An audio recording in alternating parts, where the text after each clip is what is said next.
오늘은 에스더 2편입니다. 2편에서는 1편보다 더 재미있는 내용으로 전개가 됩니다. 하만의 분노로 인한 왕의 조서는 온 나라의 유다인에게 청천벽력과 같은 소식이었습니다. 온 나라의 유대인들은 이 조서를 보고 큰 슬픔에 빠졌고, 모르드게도 자기의 옷을 찢고 굵은 베옷을 입으며 죄를 뒤집어 쓰고 성문 앞에서 대성통곡을 합니다. 모르드게의 이런 모습은 전편에서 에스더에게 자기의 민족에 대해 알리지 말라고 한 자기의 명령이 어떤 결과가 초래할지 미리 알지 못한 반증이죠. 이런 유대인의 사정을 듣게 된 에스더는 내시 하닥에게 모르드게에게 가서 사정을 알아보라고 명령을 합니다. 그때 모르드게는 에스더에게 4장 7절에서 8절의 말을 전합니다. 모르드게가 자기가 당한 모든 일과 하만이 유대인을 멸하려고 왕의 금고에 바치기로 한 은의 정확한 액수를 하닥에게 말하고, 또 유대인을 진멸하라고 수상궁에서 내린 조서 초본을 하닥에게 주어 에스더에게 보여 알게 하고, 또 그에게 부탁하여 왕에게 나아가서 그 앞에서 자기 민족을 위하여 간절히 구하라. 이런 모르드게의 말을 전하는 것이죠. 여기에서 왕의 조서를 전해주는 것은 이해가 되는데, 은의 정확한 액수를 왜 말해주는지 이해가 안 되시는 분이 계실 겁니다. 저도 예전에 에스더를 읽을 때 이 부분이 이해가 되지 않았습니다. 그런데 이 부분은 뒤에 에스더가 왕의 마음을 돌리는데 중요한 역할을 하는데, 그 내용은 뒷부분에서 말씀드리겠습니다. 이 내용을 전해들은 에스더는 큰 고민에 빠집니다. 왕이 자기가 밤에 자리를 같이 하지 않은 지 30일이나 되었고, 그렇다고 무작정 왕에게 나아가서 왕이 귀를 내밀지 않으면 죽음을 당할 것이라고 모르드게에게 전합니다. 이 대답을 들은 모르드게는 4장 13절부터 14절에 이렇게 회신합니다. 모르드게가 그를 시켜 에스더에게 회답하되, 너는 왕궁에 있으니 모든 유대인 중에 홀로 목숨을 건지리라 생각하지 말라. 이때 내가 만일 잠잠하여 말이 없으면 유대인은 다른 데로 말미암아 노임과 구원을 얻으려니와 너와 내 아버지 집은 멸망하리라. 내가 왕후의 자리를 얻은 것이 이때를 위함이 아닌지 누가 알겠느냐 하니, 이제 모르드게는 그 방법을 정확히는 모르지만 이 사태에 대하여 하나님이 일하심을 느끼고 있었던 것 같습니다. 그래서 이렇게 자신 있게 에스더에게 명령을 내리는 것이죠. 이 말을 들은 에스더는 모르드게에게 수산에 있는 유다인에게 3일 동안 마음을 합하여 금식하기를 요청하고, 본인과 시녀들도 3일 금식을 한 후에 규례를 어기고 왕에게 나아가기로 결심합니다. 이때 에스더는 유명한 말을 합니다. 죽으면 죽으리라. 그리고 이 금식 후부터 에스더도 놀랍게 모르드게처럼 하나님의 명령에 따르는 행동을 하게 됩니다. 에스더의 믿음에 놀라운 변화가 일어나는 것이죠. 따라서 이후부터 에스더의 행동도 모르드게처럼 전적으로 하나님의 명령에 따르는 것으로 이해하시면 에스더서가 쉽게 풀리는 경험을 하시게 될 겁니다.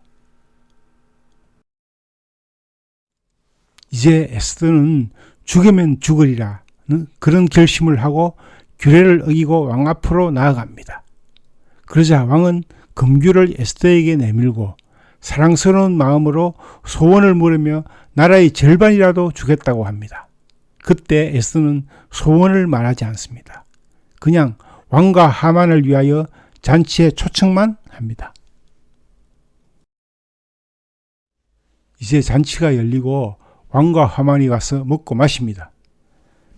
그 잔치 자리에서도 에스더는 소원을 말하지 않습니다. 그러자 왕이 다시 소원을 물으며 또 나라의 절반이라도 주겠다고 합니다. 하지만 에스더는 아직도 어떤 소원도 말하지 않습니다. 다만 다음 날에 다시 왕과 하만이 잔치에 올 것을 요청할 뿐이죠. 벌써 2번이나 소원을 말하라고 왕에게 요청을 받았는데 소원을 말하지 않는 것이죠. 여기서 보통 우리의 생각으로는 에스더가 왕의 마음을 확실하게 사로잡기 위해 그런 행동을 하는 것으로 이해하기 쉽습니다. 하지만 그것은 우리의 생각일 뿐일 가능성이 많습니다. 왕의 간절한 요청에 응답하지 않는 것은 에스더가 아직 하나님께 응답을 받지 못했거나 아니면 기다리라는 응답을 받은 것이죠.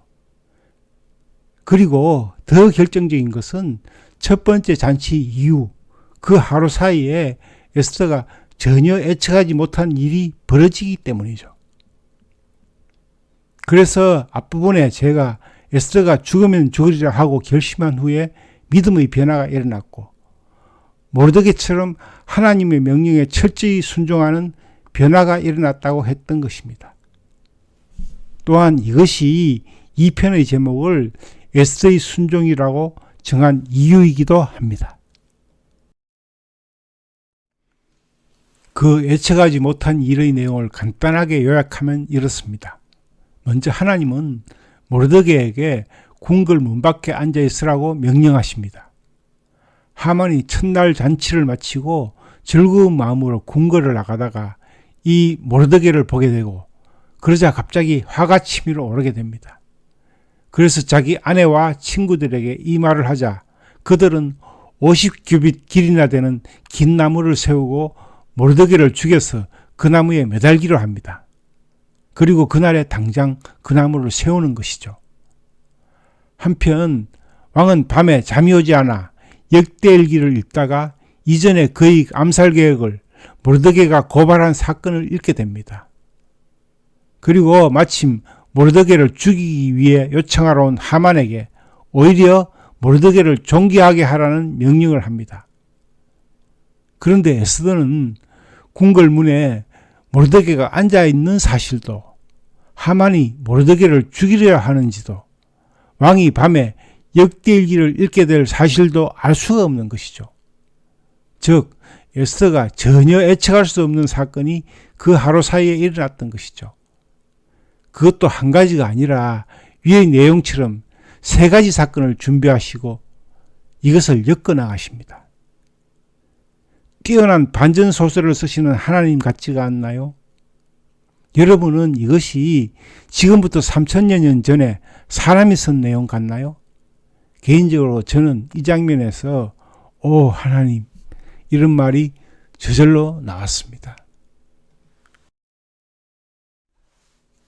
여기서 우리는 에스더서의 2번째 키포인트를 발견할 수가 있습니다.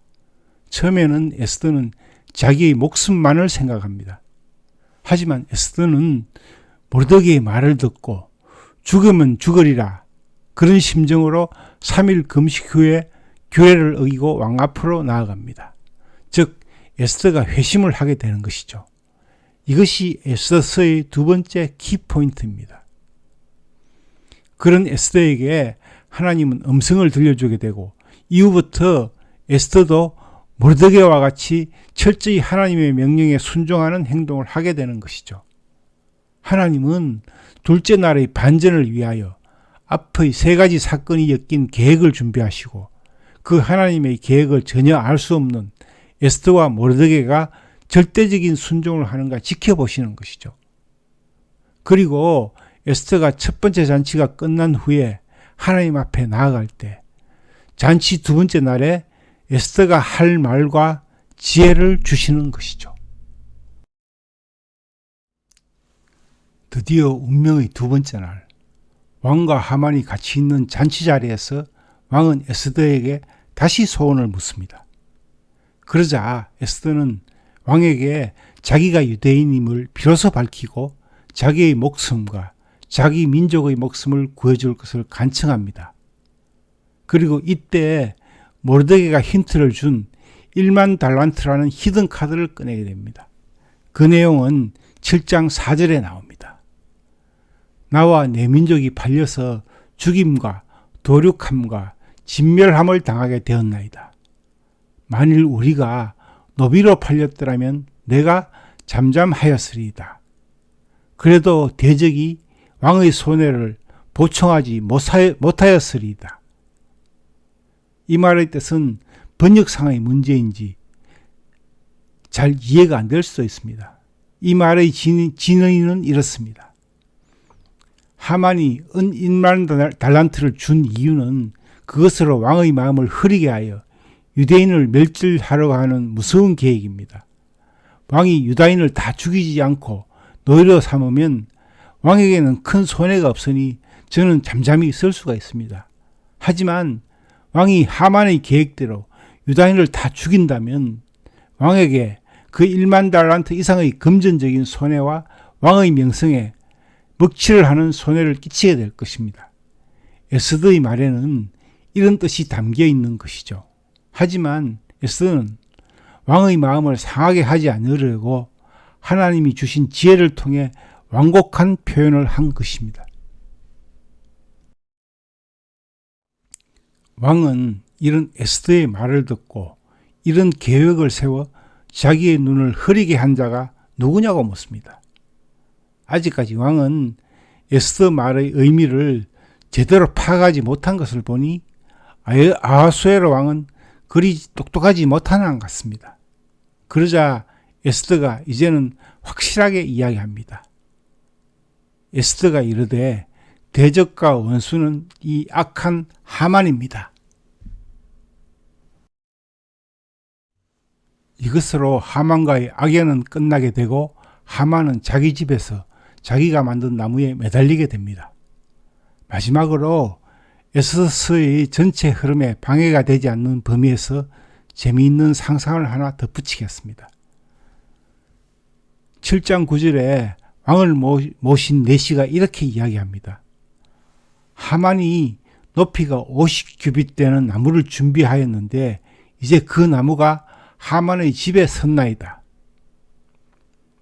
1규빗의 길이는 우리에게 정확히 알려진 바는 없지만 최소 30cm 이상의 길이로 추정을 하고 있습니다. 그러면 50규빗은 15m나 되는 거대한 나무입니다. 하만은 그것을 자기 집에다 세운 것이죠.